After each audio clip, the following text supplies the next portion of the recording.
Bwana asifiwe. Amen. Nashukuru Bwana kwa sababu yeye ni mwema na ni mwaminifu, na kama neno lake linavyosema ya kwamba fadhili zake ni za milele. Praise Jesus. Amen. Mwadhani ya roho shuru. Amen. Kwa hivyo fadhili zake Bwana ni za milele, na sasa sisi ni kumtumaini huyu Jehova kwa sababu yeye ni mwema na yeye ni mwaminifu. Nataka tuingie katika neno la Bwana katika kitabu cha 2 Timothy chapter 3. 2 Timotheo wa pili, waraka wa pili kwa Timotheo. Kunalo neno hapo mlango wake wa 3. Tukaweza kutazama hapo neno na kuona jinsi Mungu yeye alivyo mwaminifu. Neno la Mungu lasema hivi. Neno lasema hivi, waraka wa Timotheo wa pili mlango ni 3 na mstari wa 1.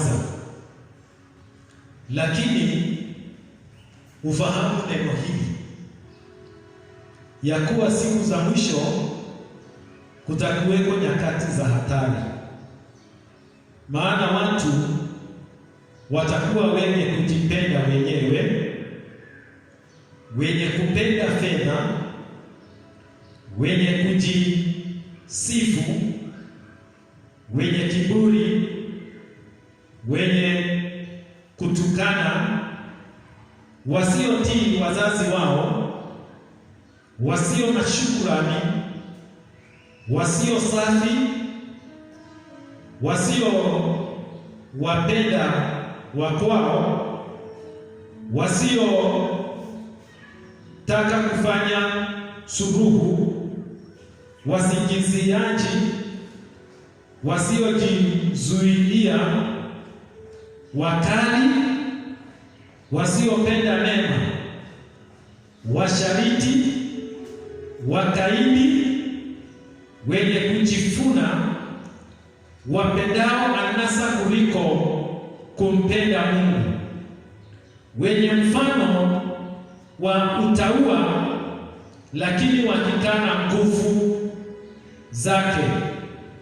Hao nao ujiepushe nao. Bwana asifiwe. Amen. Ninataka kuzungumza kuhusu nyakati za mwisho, about the last days. Na ninaposema kuhusu about the last days, ni vizuri tujue ni siku gani ambazo tunaishi. Tunaishi siku gani? Tunaishi namna gani wapendwa? Tunapoanza kutafakari na kuona siku zetu na kulitazama neno lake Mungu, bila shaka tunaweza kusema nyakati zile ambazo tunaishi ni nyakati za mwisho. Na Paulo akawa na wakati katika waraka huu kwa Timotheo, akaweza kumzungumzia na kumhadharisha kwa sababu ya siku za mwisho, na akaona ni vizuri amtayarishe, maana siku hizo zaweza kumpata na zaweza kutupata, na ni vizuri tukalitazame hili neno, maana hili neno ni letu, na tuweze kujiuliza siku hizi tunaishi ni siku za aina gani? Tunaishi nyakati za mwisho ama nyakati za mwisho zilikuwepo zikapita ama zitakuja? Lakini ukilitafakari neno hili la Mungu vizuri, Paulo asema, lakini ufahamu neno hili, lakini ufahamu neno hili. Hili ni neno lataka tulianze kulitafakari sana kama watu wa Mungu, kama Wakristo, kama watu ambao wanajua kuna mwanzo na kuna mwisho. Maana siku za kwanza za kanisa twajua mahali zilianzia, wakati pale siku ile ya Pentekosto, na hapo ndipo kanisa tunaona lilianzia, na kanisa limeendelea mpaka siku ya leo. Na katika safari hiyo Paulo akawekwa na kalihubiri neno la Mungu, na kaweza kutueleza alipokuwa anamweleza Timotheo, hata sisi anatufahamisha tuweze kujua siku hizo za mwisho zitakuwa siku za namna gani. Ni mambo mengi yametajwa pale, lakini neno lasema ya kwamba ya kuwa siku za mwisho kutakuwa nyakati za hatari. Siku za mwisho, the last days, zitakuwa siku za hatari. Na ni vizuri kuelewa, huyu mtu alikuwa naona siku hizo na kaelewa zitakuwa za hatari kwa yale mambo yatakayotukia nyakati hizo na jinsi kutakavyokuwa.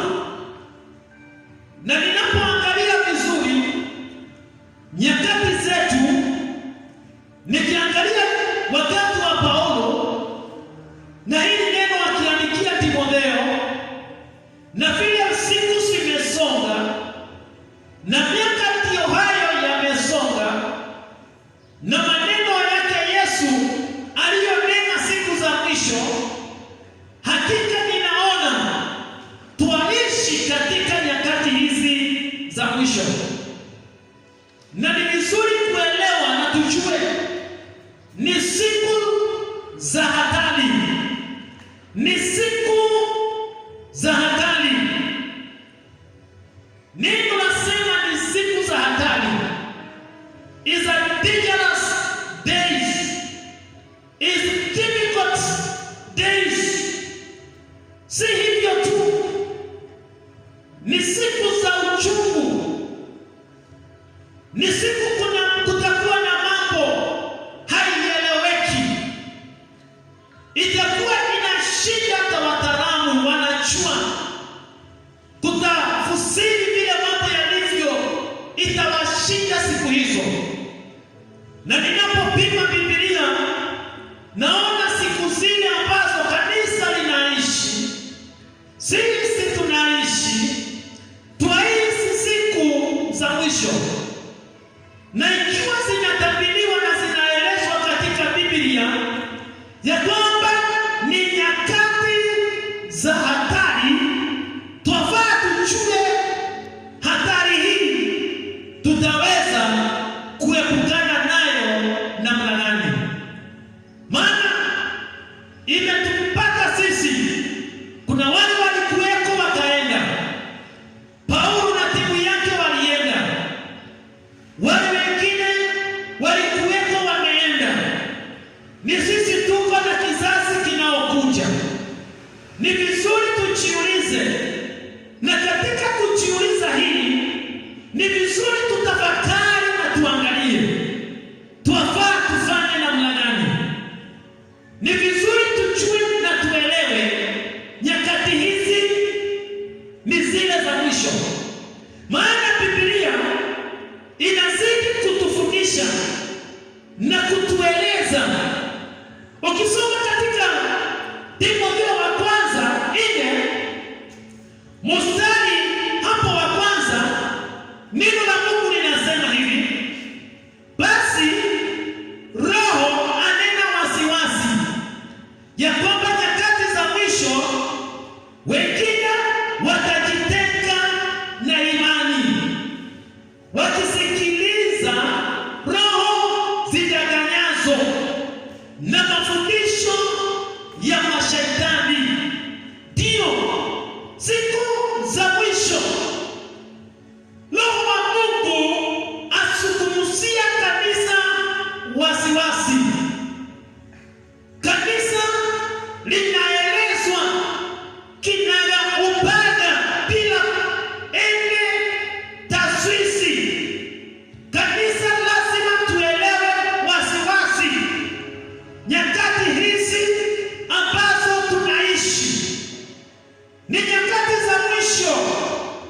na Roho wa Mungu asukumuza na anenea kanisa wasiwasi ya kwamba nyakati za mwisho wengi watajitenga na imani.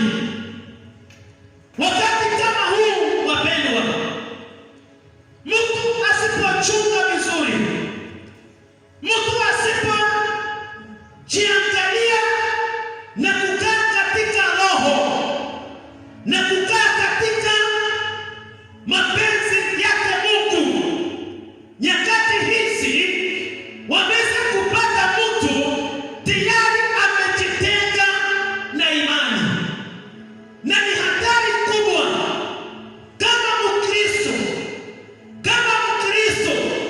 mtu wa Mungu anayejua Kristo, anayejua hali ya kufa na kufufuka kwake Kristo kupitia kazi ya msalaba, kazi iliyofanywa na Yesu msalabani, tukapata wokovu, tukaokolewa. Wokovu tukaupata kupitia kazi ya msalaba. Yesu akiwa pale msalabani akateswa, akakufa na yote ikaisha, ili sisi tupate ondolewa la dhambi, tuweze kuokolewa. Na wewe umeokolewa, na wewe umeokoka, na wewe mwachuana na Kristo, na wewe wamfuata Kristo, na wewe ni wa Kristo. Neno linasema nyakati za mwisho mambo yale yatakayotukia nyakati hizo italeta hukumu wa maisha, zitakuwa nyakati za hatari. Ndugu zangu na dada zangu wapendwa, popote ulipo, unaponiona, unaponisikiliza, ninataka nikueleze mambo yale yaweza kutokea. Ni rahisi jambo lile likifanya mtu atengane na imani ya Kristo. Ndio kumetokea janga hili katika dunia mzima, si Kenya tu. Watu hawaendi kanisa, si hili letu tu la Full Gospel. Hapana, watu hawaendi makanisa, wako nyumbani. Tunasema watu waenda ibada kwa nyumbani, wengine wanafanya ibada, wengine hawafanyi, wengine hawasomi hata Biblia.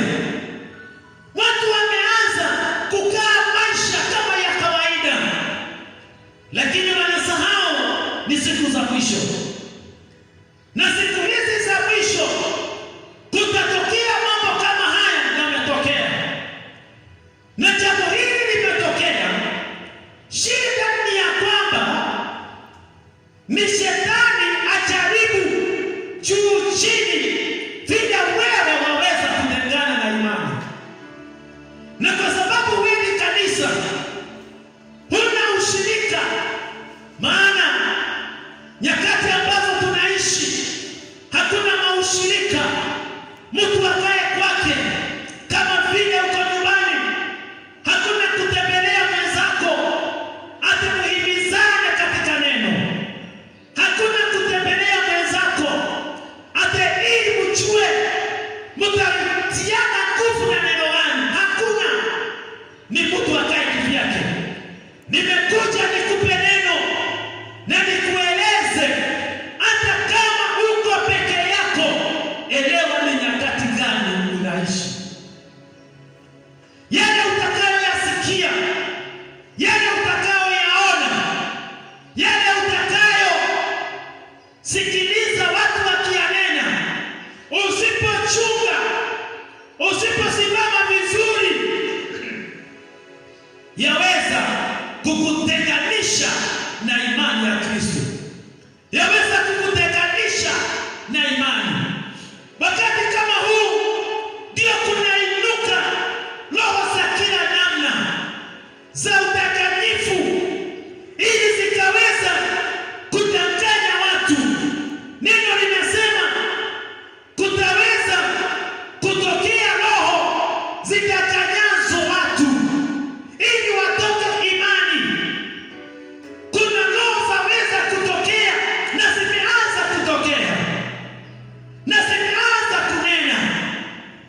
katika imani ya Kristo.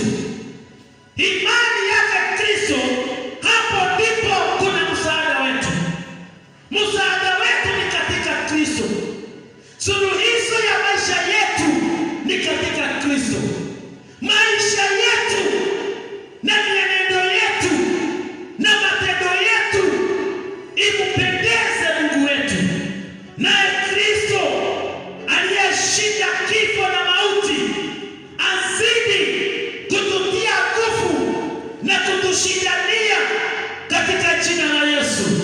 Neno linasema nyakati hizi za mwisho kutaweza kuinuka roho zidaganyazo na mafundisho ya upotofu, mafundisho ya kiuzushi, mafundisho ya kishetani, mafundisho yasiyo na Mungu, na kuomba ujihadhari na mafundisho hayo.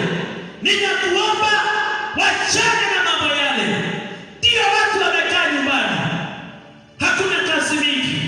Mtu ako na wakati mzuri wa kuangalia kila kitu katika mitandao. Ako na wakati mzuri wa kuangalia kila kipindi katika runinga. Lakini sikiliza, jihadhari, usifuate mafundisho ya kukutenganisha na imani. Usitengwe na imani. Jambo lolote kinyume na imani yako, wachana nayo. Ndivyo neno linazidi kusema na litaendelea kutufundisha. Neno linasema nyakati hizo ni nyakati za hatari. Jambo la kwanza ni vizuri ieleweke kwako na uielewe. Jambo la kwanza, watu watakuwa wenye kujipenda wao wenyewe. Watu watajipenda. Ile roho nyakati hizi itazunguka na ile itajaribu kunasa watu ni kujipenda wao wenyewe. In fact, ni vizuri kujua nyakati hizi ambazo tunaishi, kila mtu anajitakia yeye mwenyewe, ataka kujitakia. Jambo lolote halileti faida kwake, jambo lolote haoni faida kwake, halipendi. Ni vizuri kujua, ujue ni nyakati gani. Na ndiposa mwanzo kwanza nikashukuru serikali yetu ya Kenya na viongozi na wale wengi wamekuwa pale wanajitoa, wapeana maisha yao. Wanasema hata kuwe na mlagani, wanajitoa kwa sababu ya wengine. Hawajipendi. Wana haki ya kusema sifanyi, wana haki ya kusema sitafuatilia. Lakini kuna wengi ambao hawaelewi na hawataki kujua. Nataka nikueleze ndugu yangu, rafiki yangu, kujipenda sio centeredness. That is kind of spirit inafanya kazi na inasunguka in our days. Mtu badala ya kufikiria vile aweza kuinua mwenzake, afikiri jinsivyo aweza kuangamiza mwenzake. Wacha nikwambie, ukisikia wewe ni wewe tu, hutaki mwingine ainuliwe, hutaki mwingine apande to another level, unatafuta njia ya kumwangamiza. Watu wengine wanaangamiza hata ndugu zao, hata dada zao. Wamejipenda kiwango wangetaka kuishi dunia hii akiwa peke yake. Usijali, ni nyakati za mwisho. Usiwe na wasiwasi, ni nyakati za mwisho. Watu wenye kujipenda wao wenyewe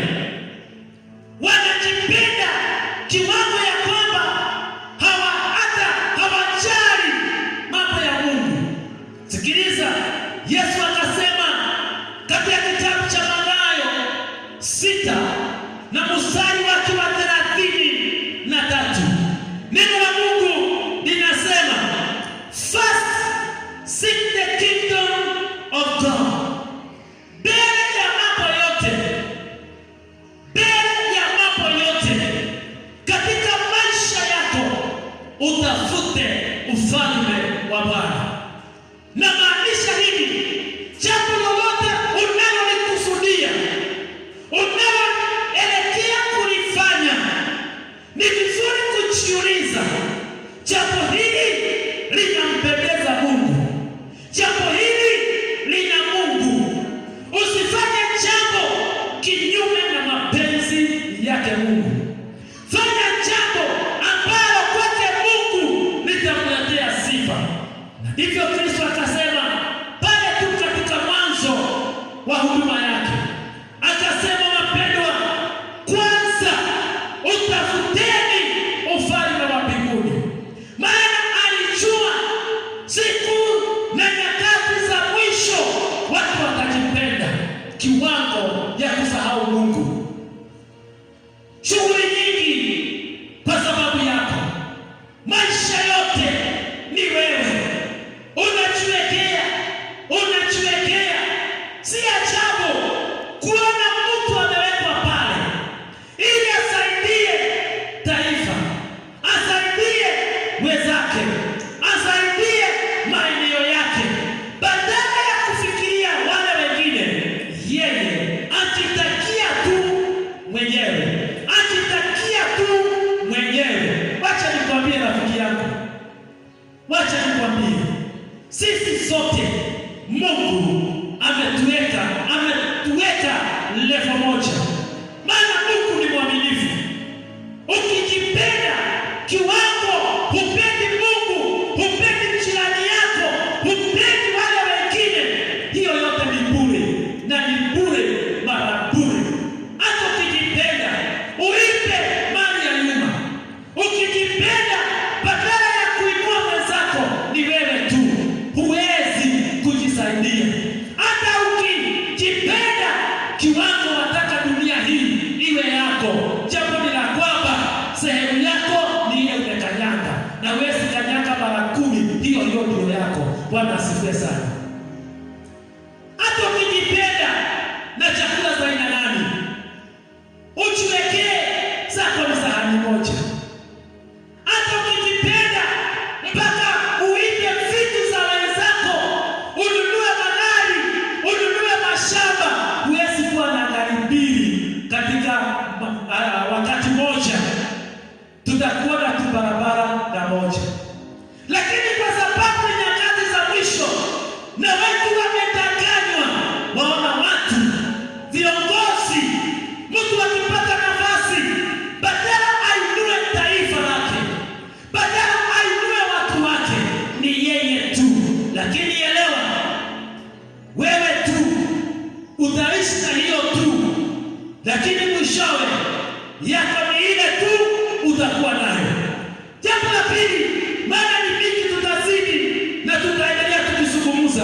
La pili, neno linasema wenye kupenda fedha. Watu wenye kupenda fedha, wenye kupenda pesa, ya kupenda, people will lovers of money. That means badala ya kuwa wanapenda pesa vile inavyostahili, ni kupenda, tukazidi kupenda mpaka akawa kama mulavi. Yeye anapenda zaidi. Wacha nikwambie, ni siku za mwisho. Siku hizi za mwisho, siku za hatari.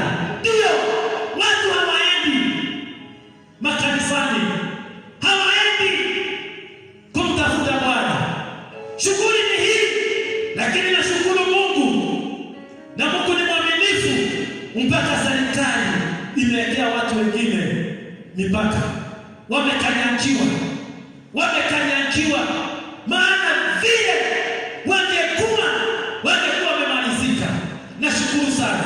Jambo ni hili, tuwe watu wasipende pesa zaidi. Tusipende pesa zaidi. Na watu wenye kujisifu. Ni vizuri kumsifu Bwana. Ni vizuri kumsifu Kristo.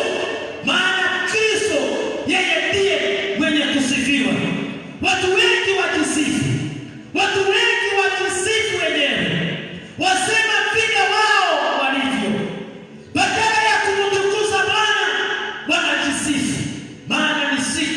za mwisho. Wanajisifu, na siku za mwisho ni siku za hatari.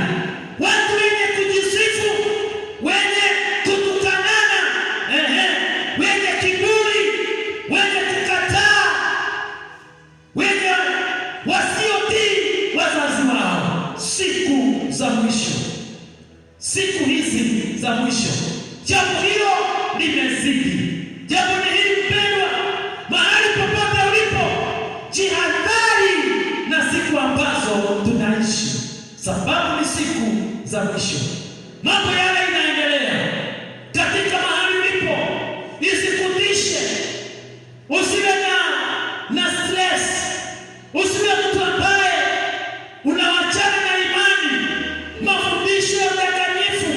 Kunainuka vikundi za kila namna zingine za kupigana na nguvu za Kristo. Hiyo usijali, usiogope. Jambo hilo lienee na ufahamu ni siku za mwisho, na siku za mwisho ni siku za hatari. Mpendwa, hatari hii ndio hii imetupata, lakini jua kuna yule ambaye ni mwaminifu na anachua na anaelewa, na zaidi ya yote tumtumaini, tuweke tumaini letu katika Bwana siku hizi za mwisho, siku za hatari, siku ambacho watu wengi wasipoangalia vizuri, wasipojihadharisha, waweza kutenganishwa na imani ya Kristo.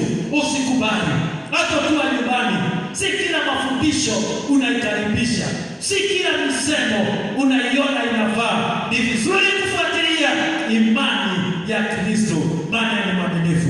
Niseme Bwana wa uzima kubariki mahali popote ulipo, na nataka nikuombee ili Mungu akupe nguvu na ukasimama imara na ukashinda siku hizi za mwisho.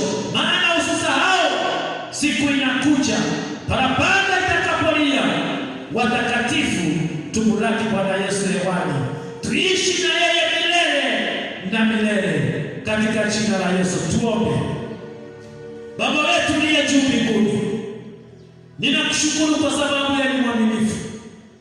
Asante kwa msikilizaji wangu, ninamuombea mahali popote alipo, ukambariki, kampe nguvu, ashinde siku hizi za mwisho, maana ni siku za hatari. Naomba Jehova ukamwelekeze, ukampiganie, ukamshindanie, asimame imara katika jina la Yesu. Naomba na kuamini. Bwana uzima kubariki. Shalom.